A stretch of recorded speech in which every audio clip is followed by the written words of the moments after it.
Hi, I'm David Burns, Chairman of the English Business Council. I'm delighted today to welcome Ian Palmer, the General Manager of the Capital Club in Dubai. Ian, tell us what's going on at the Capital Club. Well, thanks very much for having me, David. What can I tell you? It's been a very interesting time. Personally, I've never been busier trying to make sure that we are making sure that the club is going to be ready for the members when we all come back. And I'm delighted to say that even though that government guidelines have been on a strict 100% lockdown, we have now been told that we can reopen the club partially to the members tomorrow, which is going to be midday. So we've put a whole suite of measures in place to make sure that excuse me, just have to put that back. Somebody calling me, probably one of the members, to make sure that the safety of the members and the staff is paramount. So you get temperature checks on the way in the club now. There will be social distancing in place. Anybody, also we check if you've got any symptoms, so you do have to sign in on the ground floor, so there's only one way into the club. We've put everything, we're very lucky at the club because we've got lots of space. So even though the club is only allowed to have 30% of its capacity, because of how it's all spread out, members can be quite safe here and have, you know, their business meetings, lunches and dinners and being at least 2 meters apart from anyone else. And obviously there's all the people wearing masks. I think everyone's starting to get used to this social distancing. So that's happening physically in terms of the club and what we're doing. But more importantly, ever since we closed the 23rd of March, the team have been really working hard behind the scenes. And I know, David, you might have attended a couple of them. There's been a whole series of webinars by some very serious thought leaders and leaders in business about what we're all experiencing. We had our legal counsel, Casban from Gowling. He was very informative in terms of what the legal aspects are for people experiencing the economic impacts of COVID-19 and what directors should be looking out for and what shareholder responsibilities there are. There's obviously going to be some fallout economically because of this. And then we also had Frost and Sullivan also giving their economic view on what the impacts of COVID-19 and what you can do as a business to the impacts of it, along with a number of other webinars such as what's happening on the dark web and what you should look out for with all of these people. So yeah, lots going on really, David. So the hospitality trade has been hit hard, and I assume as a members club you've been hit as well because of the close down. When you open, will that be for members only at the beginning and that the public part that you have will still be closed, or will the public still be allowed to come in? What do you mean on the third floor, the sports bar? Yes. Okay, well that's quite an interesting thing because obviously the fourth floor, it was the refurbishment, a beautiful refurbishment, a lovely, new lounges and a restaurant and so on. That was all completed prior to this. So we can reopen that straight away for members tomorrow, midday, Monday. And that's all, it's all very positive. But the third floor, we may have to wait a little bit longer, only in that it is a classic sports bar.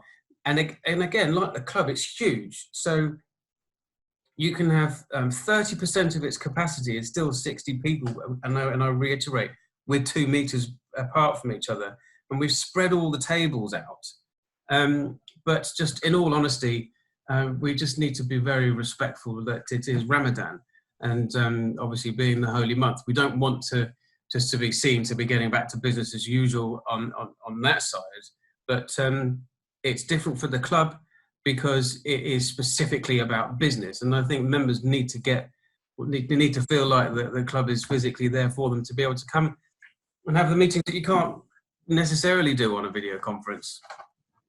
Yeah, People need to sign it, for example. I was talking to somebody this morning about the differences between Zoom calls like this and meeting face to face. And I think we both agreed that when you know somebody, like you and I know each other, then we can talk like this, and there's not an issue in terms of content or whatever. But when you don't know somebody and it's for a meeting for the first time, these sort of Zoom calls don't always work. You can't read the body language. You can't actually sit next to somebody and get the feeling of them, and that could be a bit difficult. Is the club doing anything in particular in terms of functionality for Zoom meetings, extra televisions, extra IT points, beef up the Wi-Fi and things? I'm pleased you said that. In fact, funnily enough, we've just been talking about Osman Sultan, who's the chairman of Do, because we need to beef up our broadband. We need more bandwidth because and we're in the process of doing all of that. But thankfully, Osman's a member of the club, and is going to come and give a webinar and a talk to the members about what these sorts of things and what can be done.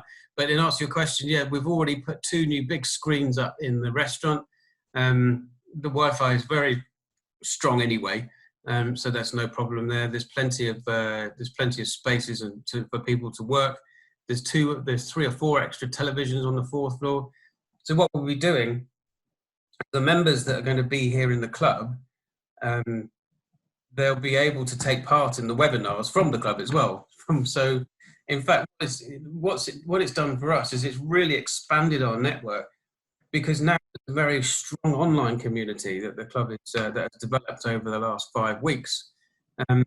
We're seeing more than 100 people attending these webinars, which means that we're going to continue that in the way that when we do an event at the club, it will also be projected online as well, and curated properly and moderated, so that the people that are on the Zoom call as well. So yeah, there's been a lot of interesting results coming out of this. It's not all bad, you know. We're looking at different ways of working. Do you see that now you may have the opportunity of connecting with other affiliated clubs around the world?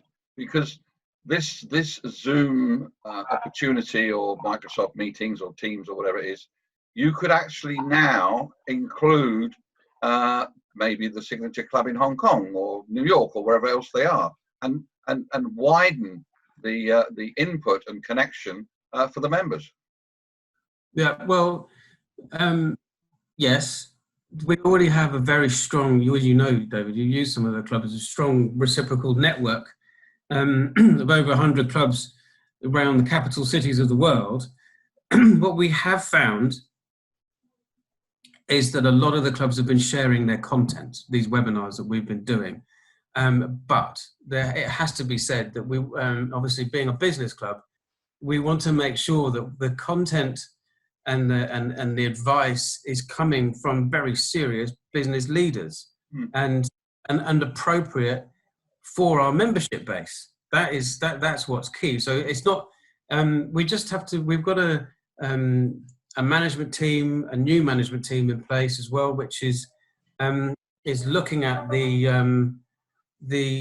entire business model that we're offering to the members. So in the coming weeks, there'll be a whole suite of new member benefits being brought out, basically because of what's happened with COVID-19. There's going to be a very serious program of the events that are happening, but as I said before, given by thought leaders, and there's a whole new way of introducing the members to each other. So we're working with Microsoft Dynamics and a couple of business consultants to be able to understand what the members want, what's keeping them up at night, what are their pains in their business, of which is going to be a lot more now with what we've been through, so that the club can facilitate, match and curate those experiences and the business introductions to them amongst the membership itself, so it holds great value. So in answer to your question, In some cases, yes, we have been plugging in with other clubs, but in other cases, no, but not through any disrespect. It's purely because it's not relevant, and we need to be much more focused on what we're actually offering the members, because I think people are going to be a lot more critical about what they need in business now, and they're going to be looking after their pennies more so than anything before. So you've got to offer excellent value. Indeed. Another thing that the Capital Club has always been famous for in this region is its food offering. Is Chef Andy going to produce a full menu for starting Monday, or is it going to be limited, or are there going to be special dishes? It's not full menu straight away. The club is on Deliveroo, so anybody that's in within a 9 kilometre radius of the club can now order the club classics, which is really very nice. I have benefited, I must admit, because I only live in downtown. But we've got an amazing Indian and Arabic iftar and sahur available. So that's obviously being Ramadan, that's delicious. It's probably the best one I've tasted for a very long time, actually. But about 70% of the menu will be up and running, because literally we're only opening tomorrow, and then we'll see. We're only allowed to open, it's important to mention this, from midday to 10 p.m. So it's not a full day, so we'll not be doing breakfast or anything like that. But as long as we start to see the members come back, then the full menu will be open. There's a whole array of brand new dishes that they've all been working on in the last 5 weeks. So you'll still see the classics there, but there's a whole new suite of menus. The F&B team have done a great job really in the last 5 weeks, keeping their motivation going. They've been building new recipe books and creating new online videos for members to be able to. You probably saw it was all over Instagram. All the chefs are at home in their kitchens teaching people how to cook. But we've actually created a bank so that members can actually take it away with them. And fantastic. What's happening with the 5th floor? Very exciting. We'll be opening it on the 20th of May. So, yeah, brand new members bar, 2 new terraces, amazing garden furniture, although it's going to get a little bit hot. And the members lounge and cafe is a flexible space now with a nice new bar in it. 2 new sort of spaces, I call them nooks and crannies. We've created lots of nooks and crannies in the club now for people to have their own private meetings without actually having to book a room. And so that's going to be the case on the 5th floor. A lot of our moderated events will be done up there because it's, as I said, flexible enough to create. We've got the high definition screen and sound system that's gone in. That's nearly ready. But it's for one of our sectors, our customer segments in the business is women in business, and it is very, very female oriented. It's light, it's bright. There's lots of really nice, healthy menus in there, completely different to the 4th floor. Yeah, I'm quite excited. It's again a brand new element to the club that has never been seen before, and specifically focused at what our members want. So, 28, David. I remember you telling me that you found a cupboard that nobody knew was there on the 4th floor. So, yes, what happened to that?